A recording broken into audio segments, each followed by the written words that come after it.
आप सबों को जय मसीह की। आज हम परमेश्वर के वचन में से देखेंगे मत्ती रचित सुसमाचार उसका 3रा अध्याय, और जिसमें प्रभु यीशु मसीह के बपतिस्मे के विषय में है और यीशु मसीह की परीक्षा जो शैतान के द्वारा हुई उसके विषय में आज का वचन है। और साथ ही साथ आज का जो थीम है वो ये है कि यह मेरा प्रिय पुत्र है जिससे मैं अत्यंत प्रसन्न हूँ। और हम देखेंगे वचन में किस प्रकार से प्रभु यीशु मसीह के लिए जो आकाशवाणी हुई परमेश्वर पिता के द्वारा कि यह मेरा प्रिय पुत्र है जिससे मैं अत्यंत प्रसन्न हूँ। तो आज हम देखेंगे क्या परमेश्वर मुझसे भी आपसे भी क्या अत्यंत प्रसन्न हैं। ये हर एक का क्वेश्चन हमारे लिए रहेगा।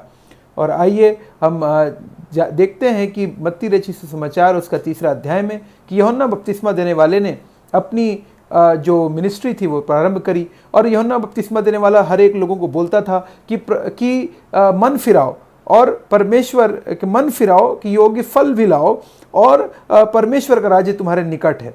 और साथ ही साथ यूहन्ना बपतिस्मा देने वाला इसलिए इस पृथ्वी पर आया था कि प्रभु का मार्ग को तैयार करने। और उसी प्रकार से प्रभु यीशु मसीह भी यूहन्ना बपतिस्मा देने वाला सारे इजरायली लोगों को बपतिस्मा दे रहा था। और यीशु मसीह भी उसी समय यरदन नदी के किनारे पहुंच गए। और यीशु मसीह का बपतिस्मा होने के पूर्व हम जानते हैं जब भी हमारा बपतिस्मा हुआ होगा, याद करिए उस दिन को जिस दिन आपका बपतिस्मा हुआ था। आपने देखा बहुत सारे आपके लोग, आपके मम्मी पापा, भाई बहन, चाचा चाची, मामू मामी, सारे लोग उपस्थित हुए होंगे आपके बपतिस्मे के दिन। सुबह सुबह आपका बपतिस्मा हुआ होगा। हो सकता है कि आपका बपतिस्मा ईस्टर के दिन हुआ हो या और भी कोई विशेष दिन में। उसके बाद पास्टर साहब आपके बपतिस्मा देने के पूर्व वहाँ पे सेलिब्रेशन होता है। बहुत सारे बपतिस्मे होते हैं। चर्च में हम देखते हैं कि सबसे पहले जिनका बपतिस्मा बैप्टिज्म हुआ होता है उनको सबसे पहले प्रभु भोज दिया जाता है और उनकी बाइबल स्टडी भी पहले ली जाती पास्टर साहब के द्वारा, चर्च के मेंबर्स के द्वारा कि क्यों बपतिस्मा लेना है, कैसे बपतिस्मा लेना है। और ये भी जानते हैं कि हम उसके बाद फिर पार्टी भी होती है और पार्टी होती है और एक सेलिब्रेशन, जब बैप्टिज्म के साथ में सेलिब्रेशन जुड़ा हुआ होता है। क्यों? क्योंकि हम मानते हैं कि इसने विश्वास किया है कि ये प्रभु यीशु मसीह जीवित खुदावंत है। वो इस पृथ्वी पर आए, मारे गए, गाड़े गए और जी उठे और फिर से आएंगे। और उसने हमें पवित्र आत्मा दिया है। प्रभु यीशु मसीह ने कहा कि मैं जाऊंगा और जाकर तुम्हारे लिए अपनी आत्मा भेजूंगा।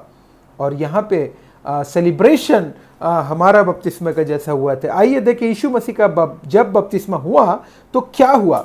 यहाँ पे वचन कहता है परंतु यूहन्ना यह कहकर उसे रोकने लगा, मुझे तो तेरे हाथ से बपतिस्मा लेने की आवश्यकता है और तू मेरे पास आया है।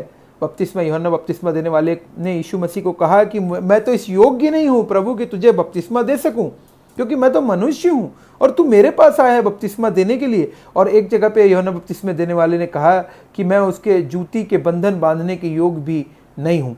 और यीशु मसीह उसी यूहन्ना से बपतिस्मा देने वाले से बपतिस्मा लेने के लिए स्वयं खुद पहुँचे और वो यरदन नदी पे पहुँचे। आज भी यरदन नदी बहती है और हम तो चर्चेस जो मेन लाइन चर्चेस हैं वो टैंक बना के रखते हैं चर्च के पीछे, चर्च के कैंपस में, कई चर्च के बीच में भी टैंक रहते हैं जहाँ पे बपतिस्मा होता है। लेकिन यहाँ पे जो यीशु मसीह का बपतिस्मा हुआ है वो यरदन नदी पर हुआ। और यरदन नदी पर आज भी अगर आप इज़राइल जाएंगे तो आपको वही यरदन नदी अलग अलग जगह पे उसको लोगों के लिए एक टूरिस्ट डेस्टिनेशन बनाया गया है जहाँ पे लोग जाते हैं, जाकर देखते हैं कि किस प्रकार से वहाँ पे जो नदी है वो कितनी चौड़ी है, कितनी गहरी है और वहाँ कैसे यीशु मसीह का बपतिस्मा उस जगह पे बहुत सारे लोगों का बपतिस्मा यूहन्ना के द्वारा हुआ होगा। और हम देखते हैं कि यहाँ पे भी उसके आगे हम अगर बढ़ें तो क्या चीज़ें हुई जो बपतिस्मा के सेलिब्रेशन परमेश्वर के द्वारा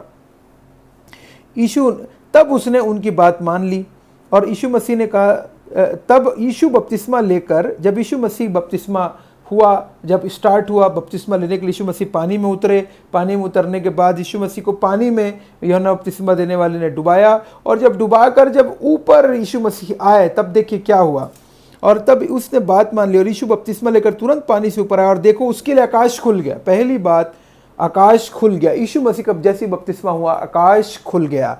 और किस प्रकार से आप सोच सकते हैं, ये एक हेवनली चिन्ह था, एक बड़ा चिन्ह था जो दिखाया गया था। और उसके बाद परमेश्वर के वचन कह रहा है, दूसरी बात, परमेश्वर के आत्मा को कबूतर के समान उतरते हुए अपने ऊपर आते देखा।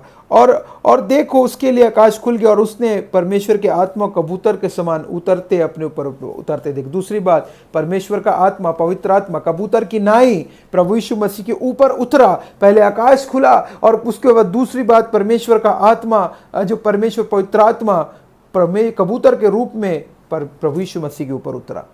और तीसरी बात, और देखो यह आकाशवाणी हुई। तीसरी बात, आकाशवाणी हुई। आकाशवाणी दूर दूर तक ब्रॉडकास्ट होती है भारत में आकाशवाणी, और लोग सुनते हैं रेडियो के मध्य से। लेकिन यहाँ पे देखिए, ये सचमुच की आकाशवाणी थी। और आकाशवाणी, यह मेरा प्रिय पुत्र है जिससे मैं अत्यंत प्रसन्न हूँ।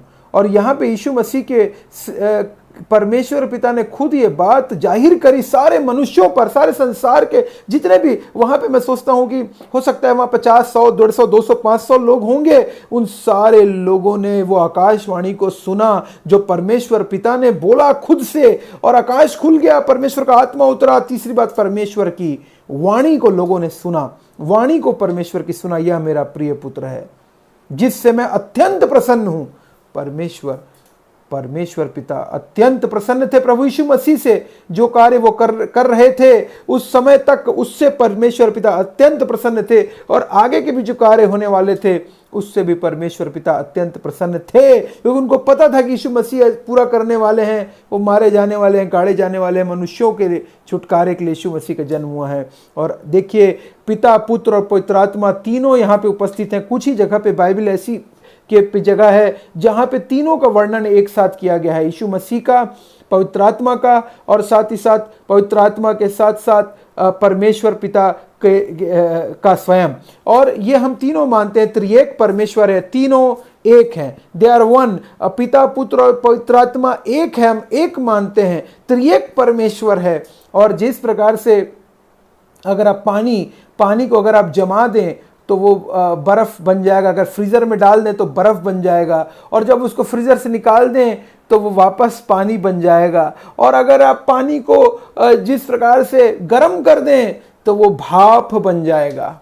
है तीनों पानी, भाप बनकर ऊपर उड़ेगा, और वो है तो लेकिन पानी ही। तो उसी प्रकार से जैसे पानी से ही स्टीम भाप बन जाता है, उसी पानी से ही गर्म होने, ठंडे होने पर बर्फ बन जाता है। वही पानी, तीन एक ही पानी है लेकिन उसके तीन अलग अलग प्रकार है। उसी प्रकार से पवित्र आत्मा भी हमारे लिए प्रभु यीशु मसीह ने दिया ताकि हमारे लिए सहायक का कार्य करने के लिए। और प्रभु यीशु मसीह खुद हमारे लिए मारे गए, गाड़े गए, और प्रभु खुद यीशु मसीह ने परमेश्वर की सामर्थ से, कुमारी मरियम से जन्म पवित्र आत्मा की सामर्थ, और परमेश्वर के बेटे बनकर इस पृथ्वी पर आए।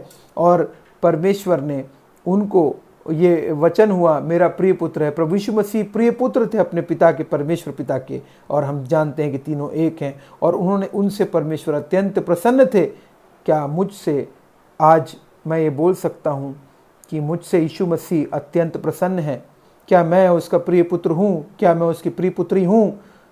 और अगर हैं तो हमने और भी यीशु मसीह के लिए हमें और भी बहुतायत के साथ फल लेकर आना है, और भी हमें यीशु मसीह का कार्य पूरे जोश के साथ करना है, पूरी ईमानदारी के साथ करना है, पूरी लगन के साथ करना है, पूरी मेहनत के साथ करना है। और अगर नहीं, आज भी हमें लगता है कि हम शॉर्ट हैं, तो हमें यीशु मसीह के पास आने की आवश्यकता है और बोलना है कि प्रभु, मैं ऐसा कौन सा काम मैं करूं जिससे तू अत्यंत प्रसन्न हो मुझसे, क्योंकि प्रभु मैं तेरा बेटा हूं, मैं तेरी बेटी हूं। प्रभु, मुझे तुझे अत्यंत प्रसन्न करने के लिए प्रभु जी मुझे क्या करना है? अत्यंत प्रसन्न करने के लिए मैं प्रभु जी किस प्रकार से तेरे कार्य में लग जाऊं, किस प्रकार से मैं तेरे वचन को पढूं, किस प्रकार से मैं तेरे प्रेयर करूं, किस प्रकार से मैं फास्टिंग करूं, किस प्रकार से मैं लोगों को सुसमाचार का प्रचार करूं, किस प्रकार से मैं अपने जीवन के द्वारा, अपने कार्यों के द्वारा, अपने परिवार के द्वारा, अपने बिजनेस के द्वारा, अपने जॉब के द्वारा, अपनी रोजी रोटी के द्वारा, किस प्रकार से प्रभु मैं हर एरिया में तेरी महिमा मिले, तेरी स्तुति करूं, तेरी आराधना करूं, तेरी प्रशंसा करूं, तेरी महिमा करूं। प्रभु बता प्रभु, अगर मैं शॉर्ट हूँ प्रभु, जिस एरिया में मैं कमज़ोर हूँ प्रभु, उस एरिया को मैं तुझे देता हूँ प्रभु। वो सारे एरिया को तू ले ले प्रभु, और मेरे एरियाज, उन सारे वीकनेसेस को, मेरे कमज़ोरियों को ले ले प्रभु, और प्रभु जी तू उन्हें चेंज करके स्ट्रेंथ में बना दे प्रभु, मुझे मजबूत और शक्तिशाली बना दे प्रभु। आज हम पूछें, आज ये क्वेश्चन हर एक मसीही को करना चाहिए कि क्या मुझसे प्रभु यहोवा, परमेश्वर यहोवा अत्यंत प्रसन्न है कि नहीं। और अगर आपको लगता है तो आप वापस प्रभु के पास आइए, बेसिक पे आइए, बेसिक पे जाइए, यीशु मसीह से पापों की क्षमा मांगिए और उससे कहिए कि Lord give me the strength, he will lead you, he will lead us, he will guide us. Guidance मांगे, लीडिंग मांगे, स्पिरिट की लीड मांगे। यीशु मसीह आत्मा के चलाए चलते थे, यीशु मसीह आत्मा के चलाए चलते थे, यीशु मसीह आत्मा के अनुसार जो आत्मा कहता था वो कार्य करते थे। क्या हम भी आत्मा के चलाए चल रहे हैं? क्या हम भी प्रभु यीशु मसीह के समान, हमारे लिए भी सेलिब्रेशन होगा जब हम इस जग को छोड़कर जाएंगे? क्या हमारे लिए भी सेलिब्रेशन होगा? क्या आज भी आप और मेरे लिए सेलिब्रेशन, स्वर्ग पर सेलिब्रेशन होता है कि नहीं? स्वर्ग पर जब हम कुछ यहाँ पे कार्य करते हैं, स्वर्ग पर क्या तालियां बजती है कि नहीं मेरे लिए? मनुष्यों को दिखाने के लिए कुछ नहीं करना, क्योंकि उससे कुछ भी नहीं होगा। हम परमेश्वर के लिए करें। हम मनुष्यों के लिए जो भी करेंगे वो टेम्पररी है, वो कुछ समय का है, लेकिन परमेश्वर के लिए जब हम परमेश्वर के कार्य करते हैं, उसके विल के, उसकी इच्छा के अनुसार, उसकी योजना के अनुसार जब करते हैं, तो उसकी दृष्टि, वचन कहता है कि उसकी दृष्टि हमारे ऊपर लगी रहती है, उसकी दृष्टि देखता है, रहता है। ही सीज अस, वो हमें पूरी तरीके से कंट्रोल करता है, हमारी सहायता करता है, हमारी अगुवाई करता है। इसलिए आइए हम भी उसी एनकरेजमेंट के साथ, उसी जोश के साथ, उमंग के साथ और नई सामर्थ और शक्ति, देखो मैं सब नया कर देता हूँ, I will make everything new, और आज एक नया बनकर हम यीशु मसीह के पास वापस जाएं और कहें, हाँ प्रभु, तू बता प्रभु, तू कौन कौन से मेरे कार्य हैं ऐसे मेरे जीवन में जो कि अत्यंत प्रसन्न तू होगा प्रभु, जिस कार्य को मेरे को करने के लिए बोलेंगे आप। अत्यंत प्रसन्न, let us do the work of the Lord, जिससे वो अत्यंत प्रसन्न हो। मनुष्यों को इज लिमिटेड, यीशु मसीह के साथ लाइफ इज अनलिमिटेड। 100 साल नहीं, हजार अनंत काल तक के लिए यीशु मसीह के साथ हम राज्य करने वाले हैं। इसलिए इस पृथ्वी पर हम जितने भी दिन जी रहे हैं, हम उस समय को परमेश्वर के लिए दें, परमेश्वर को अपना जीवन दें, परमेश्वर को अपना परिवार को दे दें, परमेश्वर को अपने सारे कार्यों को परमेश्वर के हाथों में सौंप दें, अपने सारे जॉब को, वर्क को, बिजनेस को, सारी चीज़ों को सौंप दें, उसके चरणों पर रख दें कि बोले प्रभु ये सब कुछ तेरा है, तू इस्तेमाल कर मेरा, and for your kingdom and for your kingdom values, for your glory, आपकी महिमा के लिए प्रभु जी मेरा इस्तेमाल कर, प्रभु जी आपके किंगडम के लिए मेरा इस्तेमाल कर। और तब प्रभु अत्यंत प्रसन्न हमसे तभी होंगे। उस 0 से लेकर 1 से लेकर 10 तक के में आप खुद अपना आंकलन करें कि आज आप कहाँ पे खड़े हैं, हम कहाँ पे खड़े हैं। अपना आंकलन जरूर करें, और अपना आंकलन करने के बाद आपको खुद, क्योंकि आप जानते हैं कि आप कितने पानी में है, एक कहावत है कि हमें पता है कि हम कितने पानी में हैं, हम जानते हैं। हम आंखें बंद ना करें, दर्पण में चेहरा देखकर हम वापस चले जाएं और फिर से भूल जाते हैं कि चेहरा कैसा था। बाइबल बताती है, एक जगह पे लिखा हुआ है। हम ना भूलें, हम सच्चाई के साथ अवगत रहें, सच्चाई से, और अपनी क्षमा मांगे प्रभु से, पापों के लिए क्षमा मांगे, उससे गाइडेंस मांगे, उसकी स्तुति करें, उसकी आराधना करें, उसकी प्रशंसा करें। आप सबों को जय मसीह की।